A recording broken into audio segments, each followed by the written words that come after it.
18ই September ঢাকায় বিক্ষোভ মিছিল, 19শে সেপ্টেম্বর সকল বিভাগীয় শহরে বিক্ষোভ মিছিল।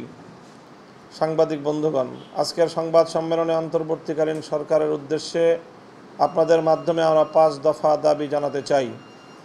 আমরা স্পষ্ট করে বলতে চাই, আমাদের দাবিগুলো কেবল রাজনৈতিক অংশগ্রহণের জন্য নয়, এগুলো দেশের জনগণের অধিকার এবং ন্যায়পরায়ণতার নিশ্চয়তার সঙ্গে সরাসরি সম্পর্কিত।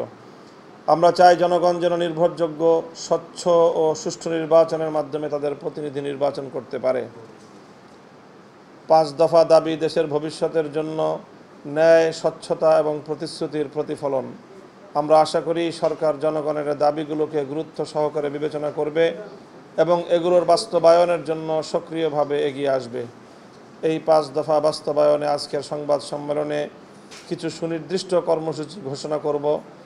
আমাদের ঘোষিত কর্মসূচি হবে দেশের স্বাধীনতা ও সার্বভৌমত্ব এবং 24-এর বিপ্লবের আকাঙ্ক্ষা বাস্তবায়নের আন্দোলনের অংশ। প্রথম দাবি, জুলাই সনদের অবিলম্বে বাস্তবায়ন। জুলাই সনদ হলো ছাত্র জনতার সংগ্রাম ও ত্যাগের দলিল। এটি কেবল একটি ঘোষণাপত্র নয়, কোটি মানুষের আশা আকাঙ্ক্ষার প্রতিফলন। আমরা দাবি করি সনদটি অবিলম্বে ঘোষণা ও পূর্ণাঙ্গভাবে বাস্তবায়ন করা হোক এবং এর ভিত্তিতে নির্বাচন অনুষ্ঠিত হোক। শাপলা চত্বরে রক্তের স্রোত থেকেই 24-এর চেতনার ধারা শুরু হয়েছে। ইতিপূর্বে ঘোষিত জুলাই ঘোষণাপত্রে শাপলা গণহত্যার উল্লেখ না থাকায় এর ঐতিহাসিক দায় ডক্টর ইউনূস সাহেব এবং বর্তমান অন্তর্বর্তীকালীন সরকার উভয়কেই আজীবন বহন করতে হবে। জুলাই ঘোষণাপত্রের মতো জুলাই সনদকেও কাগুজে অকার্যকর লেখায় পরিণত করা যাবে না। যে কোনো মূল্যে জুলাই সনদকে কার্যকর করতে হবে। এটি আগামী সংসদের হাতে ছেড়ে দেওয়া যাবে না। অতীত অভিজ্ঞতা বলে, ক্ষমতায় গিয়ে সবাই ক্ষমতার বাইরে থাকা অবস্থার প্রতিশ্রুতি ভুলে যায়। 72-এর বিশেষ ক্ষমতা আইন তার জ্বলন্ত উদাহরণ।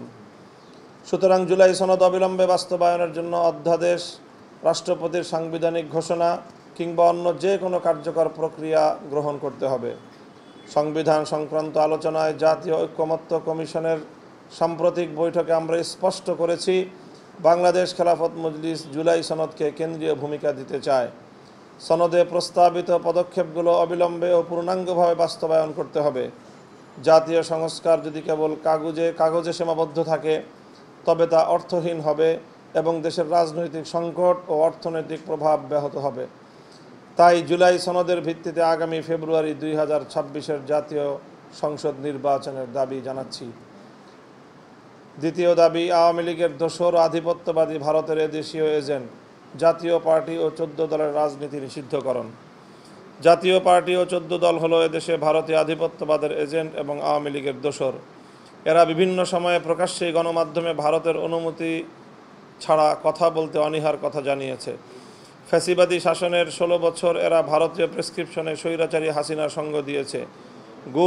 খুন, গুম, দুর্নীতিতে নিজেদের সামিল রেখেছে। এখন আবার এদের ঘাড়ে ভর করে পলাতক আওয়ামী লীগকে পুনর্বাসন করতে দেশি বিদেশি চক্রান্ত শুরু হয়েছে। দেশের সার্বভৌমত্ব ও সমৃদ্ধ ভবিষ্যতের স্বার্থে এই দলটিকে রাজনৈতিক মাঠে রাখা যৌক্তিক নয়। আমরা পুনর্ব্যক্ত করছি, জাতীয় পার্টি সহ 14 দলের রাজনীতি অবিলম্বে নিষিদ্ধ করতে হবে। তৃতীয় দাবি, আগামী নির্বাচনে লেভেল প্লেয়িং ফিল্ড তৈরি। লেভেল প্লেয়িং ফিল্ড ছাড়া নির্বাচন মানেই ক্ষমতার প্রহসন। সরকারকে নির্বাচনকালীন প্রশাসন ও আইনশৃঙ্খলা বাহিনী নিরপেক্ষ ও সক্রিয় রাখতে হবে এবং সকল দলের জন্য সমান সুযোগ নিশ্চিত করতে হবে। নির্বাচনের তারিখ ঘোষণার ক্ষেত্রে একটি দলকে অগ্রাধিকার দেওয়া হয়েছে। এটি লেভেল প্লেয়িং ফিল্ডকে নস্যাৎ করতে পারে। আমরা মনে করি যা হওয়ার হয়েছে।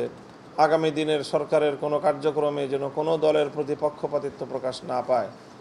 চতুর্থ দাবি, জুলাই গণহত্যার বিচার দৃশ্যমান করা। 2024 সালের জুলাই ও আগস্টের অভ্যুত্থানে তৎকালীন ফ্যাসিবাদী সরকারের রাষ্ট্রীয় মদদে সংগঠিত গণহত্যা বাংলাদেশের ইতিহাসে এক ভয়াবহ অধ্যায়। এই হত্যাযজ্ঞের নেপথ্য কারিগর, পরিকল্পনাকারী ও দায়ীদের বিচারের আওতায় আনতে হবে এবং বিচার প্রক্রিয়ায় দৃশ্যমান অগ্রগতি নিশ্চিত করতে হবে। শহীদদের রক্তের প্রতি সম্মান জানাতে এবং জাতীয় ঐক্যের স্বার্থে এই গণহত্যার বিচার দৃশ্যমান করা অপরিহার্য। পঞ্চম দাবি, আগামী জাতীয় সংসদ নির্বাচনে উচ্চ কক্ষে পিআর পদ্ধতি বাস্তবায়ন। এক কক্ষ সংসদ ব্যবস্থা ক্ষমতার একচেটিয়া আধিপত্য সৃষ্টি করে। এজন্য সংসদে উচ্চকক্ষ দরকার। জাতীয় ঐকমত্য কমিশনে এ ব্যাপারে সব দলই একমত পোষণ করেছে। সংস্কার প্রক্রিয়ার শুরু থেকে আমরা বলে আসছি, বিদ্যমান নির্বাচনী প্রক্রিয়ার মাধ্যমে প্রকৃত জনমতের প্রতিফলন ঘটে না। এজন্য আমরা পূর্বেই সংসদের নিম্নকক্ষে মিক্সড পিয়ার এবং উচ্চকক্ষে পিয়ার পদ্ধতি গঠনের প্রস্তাব দিয়েছিলাম। ঐকমত্য কমিশনে আমরা লক্ষ্য করেছি এ বিষয়ে দলগুলোর মধ্যে মতভিন্নতা রয়েছে। মতভিন্নতা কমানোর জন্য নিম্নকক্ষে এমএমপি বাস্তবায়নের দাবিতে আপাতত আমরা ছাড় দিচ্ছি। বিদ্যমান প্রক্রিয়া নিম্নকক্ষ গঠিত হতে পারে, কিন্তু উচ্চকক্ষ কোনোভাবেই পিআর ছাড়া গঠন করা যাবে না। পিআর পদ্ধতিতে উচ্চকক্ষ গঠিত হলে সংসদীয় রাজনীতিতে কার্যকর রাজনৈতিক দলগুলোর অংশগ্রহণ বাড়বে, জনমতের মূল্যায়ন নিশ্চিত হবে এবং ক্ষমতার ভারসাম্য প্রতিষ্ঠা হবে। আমরা বারবার বলেছি, পিআর ছাড়া উচ্চকক্ষ গঠিত হলে তা কেবল বেকার পুনর্বাসনের উচ্চকক্ষ হবে। আমরা স্পষ্টভাবে বলছি, উচ্চকক্ষ পিআর পদ্ধতি বাস্তবায়ন করতেই হবে। বাংলাদেশ খেলাফত মজলিস দৃঢ়ভাবে মনে করে, সকল দলের অংশগ্রহণ ও সম্মিলিত মতামতের প্রতিফলন নিশ্চিত করাই সরকারের প্রকৃত লক্ষ্য হওয়া উচিত। কর্মসূচি। উপরোক্ত দাবিসমূহ আদায়ে আমরা আগামী দিনে নিম্নলিখিত কর্মসূচি ঘোষণা করছি। 18 সেপ্টেম্বর ঢাকায় বিক্ষোভ মিছিল। 19 সেপ্টেম্বর সকল বিভাগীয় শহরে বিক্ষোভ মিছিল। 26 সেপ্টেম্বর দেশব্যাপী সকল জেলা ও উপজেলায় বিক্ষোভ মিছিল। প্রিয় সাংবাদিক ভাইয়েরা, আমাদের এই 5 দফা কেবল রাজনৈতিক দাবি নয়, পত্রটি বাংলাদেশের স্বাধীনতা, সার্বভৌমত্ব, ইসলামী মূল্যবোধ এবং ভবিষ্যৎ রক্ষার আন্দোলন। আমরা আশা করি আপনারা গণমাধ্যমের এই ন্যায্য দাবিগুলো জনগণের কাছে পৌঁছে দেবেন এবং জাতিকে সঠিক পথ নির্দেশনা দিবেন।